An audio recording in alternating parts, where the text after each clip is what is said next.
back for more. Yes, please. Thank you very much.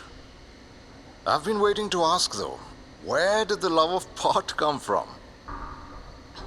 I was 16 when I first smoked pot. My dad, the gentle alcoholic soul that he was, had hit me again. Something about the glass being half empty and not half full. My father, the eternal wordsmith. So my boyfriend had taken me out to his favorite makeout spot. It was an abandoned old theater lot. He took out a couple of spliffs, we smoked, and we made out. So you smoke when you're horny? I think she was referring to getting beaten up by her daddy rather than getting wet between her legs. Of course, you ask me something and then you judge. But then again, after what happened, I should have learned. Fuck. She's going to start with that story of darkness and despair again.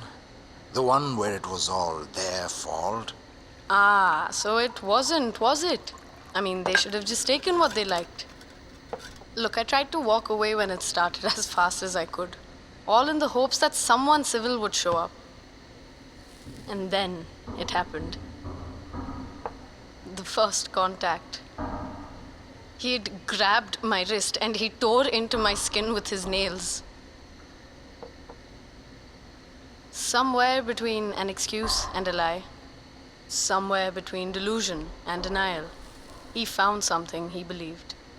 Horny, pot loving, and now lyrics from some run-of-the-mill thrash band. Does that matter?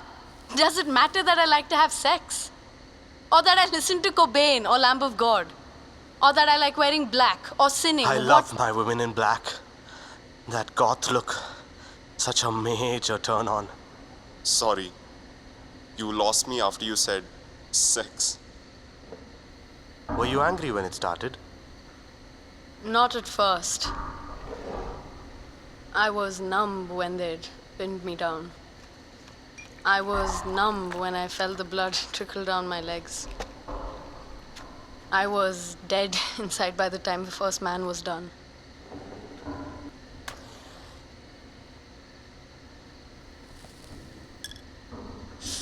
It was when the second man had squeezed my cheeks and tilted my face to face him and his spectacularly small appendage. When I stared into his eyes and he thrust himself into my mouth, that was the moment my anger turned to rage. Such a vivid description. Looks like somebody's imagination is running wild. Imagination. I imagined his dick falling off, and maybe he could read my thoughts because it was at that exact moment that every ounce of breath exited my body.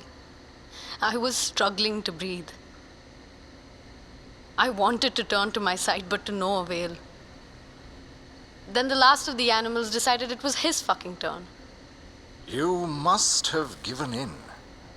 These men who were inside of you, at some point you must have enjoyed it. At some point, the screams of terror must have turned to screams of pleasure.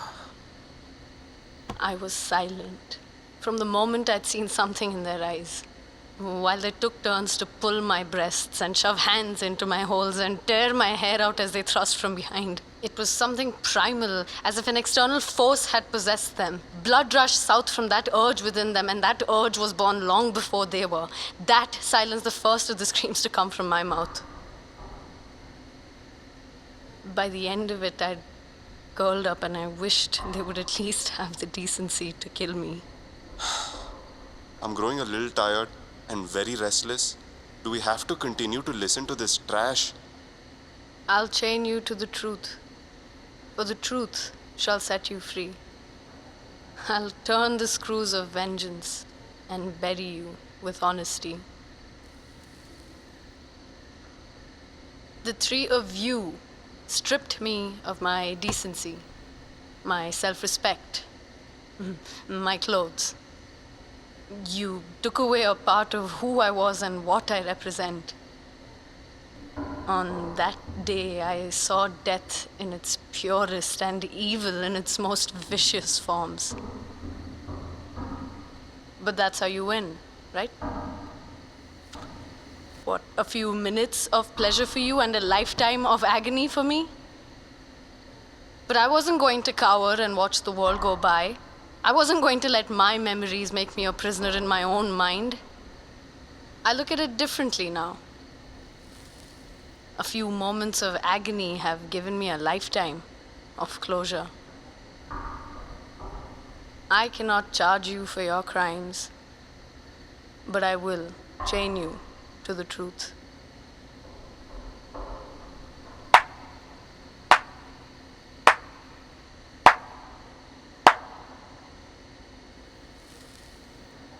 Applause for the eloquent whore, please. Here's where we beg to differ. The only one chained is you. We've done this before, and we've learned never to pass upon second. So, in response to a question you'd asked earlier, yes, we are back for more, and I promise you, you will scream before this night is over.